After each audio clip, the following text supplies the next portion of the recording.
tujuannya apa untuk sekedar memastikan kayak gitu?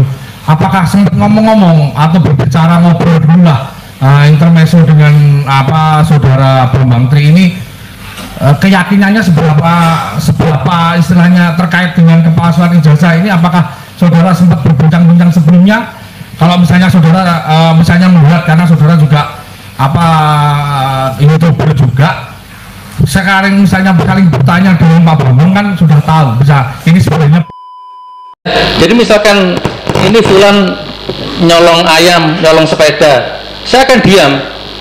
Itu karena kalau saya bongkar ke media itu aib, itu namanya ghibah. Karena hanya rakyat. Paling saya datangi, kamu kenapa nyolong ayam, nyolong sepeda? Begini-begini, oke, kembalikan ayamnya, kembalikan sepedanya, ini uang untuk menyelesaikan masalahmu. Tapi kalau yang nyolong ayam itu pejabat, saya nggak mau diam, Yang Mulia. Saya lawan, saya hantam. Alhamdulillah saya dituntut 10 tahun oleh jaksa penuntut umum. Allahu Akbar. Insyaallah. Jadi jaksa penuntut umum jaksa penuntut umum sudah melakukan pekerjaannya dengan baik, pekerjaan dunia, nggak apa-apa, itu kan profesi ya. Dia harus tunduk dan patuh oleh sistem yang mengikat dia. Tapi kita masih punya pengadilan akhirat ya, kita masih punya pengadilan yang maha adil nantinya. Oke, kita nggak usah bahas itu. Intinya saya dituntut 10 tahun oleh jaksa penuntut umum, alhamdulillah.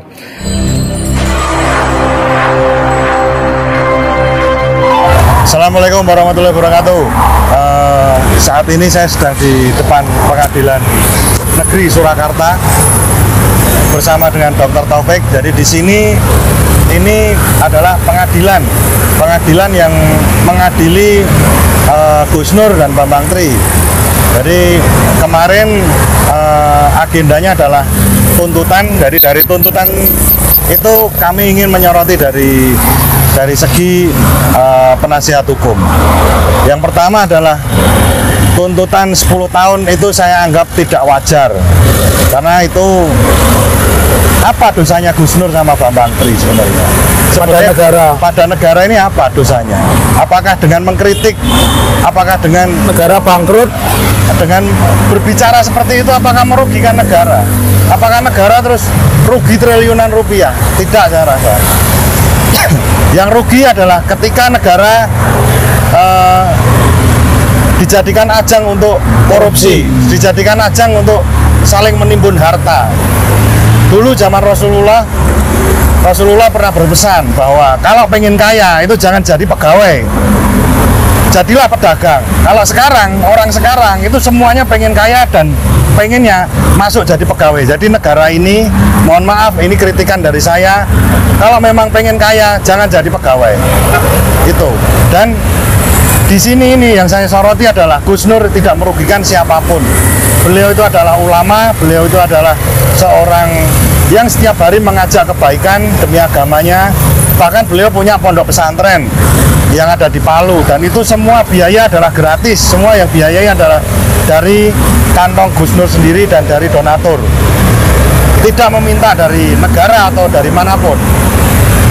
Seperti itu masih dibilang bahwa Gus Nur itu adalah seorang penista agama.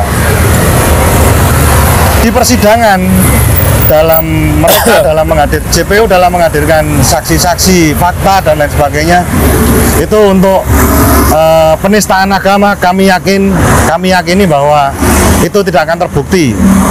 Karena bahwa kalau memang syaratnya dari mubahalah itu memang tidak dipenuhi, dan kalau seandainya itu dijadikan putusan oleh hakim dan itu jadi jurisprudensi, maka itu adalah bahaya bagi negara ini, bahaya bagi hukum negara ini. Itu yang kedua. Terus yang ketiga, dari keonaran, banyak dari ahli-ahli pidana juga berpendapat bahwa salah satunya juga dari Dr. Taufik, bahwa keonaran di pasal 14 Undang-Undang Nomor 1 tahun 46 itu harus secara real, secara fisik, secara nyata. Jadi tidak ada yang namanya keributan, komentar di dalam kita bermedia sosial itu dianggap sebagai keonaran, sebagai keributan. Itu tidak tidak relevan dengan dunia yang nyata. Mungkin saja bahwa saling bersilang pendapat di media sosial, saling berselisih di media sosial, tetapi saat bertemu mereka salaman, mereka berpelukan, itu hal biasa dalam hubungan masyarakat kita saat ini yang dipenuhi dengan teknologi dan semua orang pasti pegang gadget dan lain sebagainya. Dan saya rasa kalau negara mengartikan itu sebagai keonaran, maka itu adalah tafsir dari atas sebuah dendam. Yang saya pertanyakan di sini adalah, punya dendam apa negara ini sama Gus Nur? Itu yang ketiga.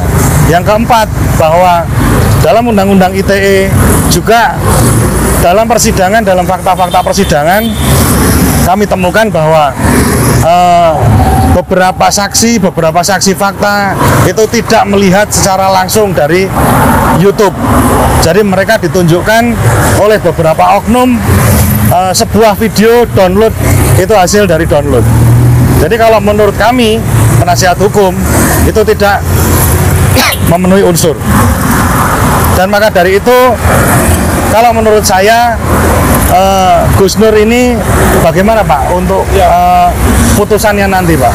Ya, ini ada kesalahan prosedur ya. Awalnya menggunakan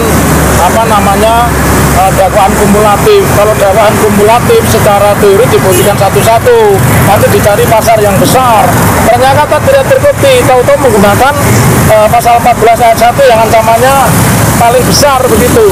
Dan itu tidak fair. Ini mengindikasikan kepada saya bahwa tuntutan ini yang membuat bukan jaksa di lapangan, karena jaksa di lapangan dari awal yang dibuktikan itu Undang-Undang ITE.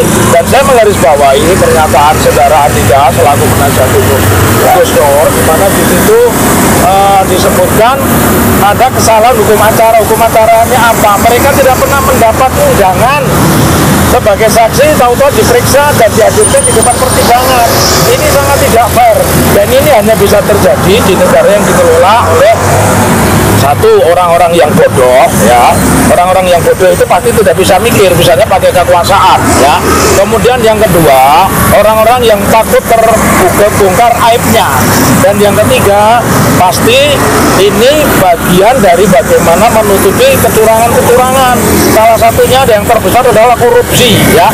Oleh karena itu kalau saya ditanya, karena yang namanya dakwaan itu bagian dari penyidikan itu mengumpulkan alat bukti, membuat terang terjadinya pidana, dan tuntutan itu adalah satu, melengkapi unsur-unsur, kepunyaan unsur, kemudian yang kedua, tercukupinya alat bukti.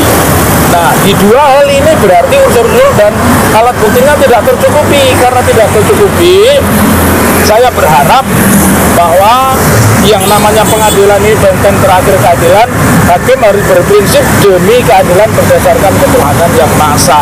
Kalau memakai itu, mestinya Gus Nur tidak bisa dituntut dengan pasal 14 ayat 1 peraturan pidana nomor 1 tanpa 6. Kenapa saya ingin mengatakan tidak bisa dituntut dengan itu? Karena sepanjang pembuktian itu tidak pernah ada. Dan terakhir, saya berkeinginan bahwa demi keadilan berdasarkan ketuhanan itu artinya hakim itu wakil Tuhan. Kalau memang tidak layak di penjara, ya tidak perlu di penjara.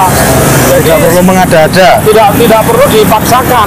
Oleh karena itu, saya berharap pengadilan ini memang benar-benar diisi oleh orang-orang yang berketuhanan, bukan orang-orang yang berkekuasaan.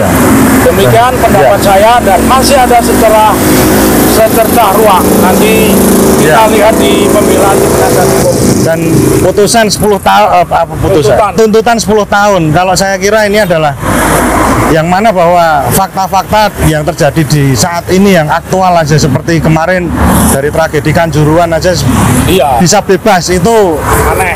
Itu sangat aneh bahwa Gus Nur itu cuman bertindak seperti itu. Pinangki belum 2 tahun sudah bebas. Pinangki 2 tahun sudah bebas. Dan fakta-fakta hukum lainnya. Kita bukan berharap sebenarnya. Kita mengetahui bahwa Indonesia ini adalah negara hukum. Dan pengadilan adalah tempat terakhir kita menuntut, walaupun itu sebelum nanti di akhirat. Sekian dari kami, dari saya, Andika Dian Prasetyo selaku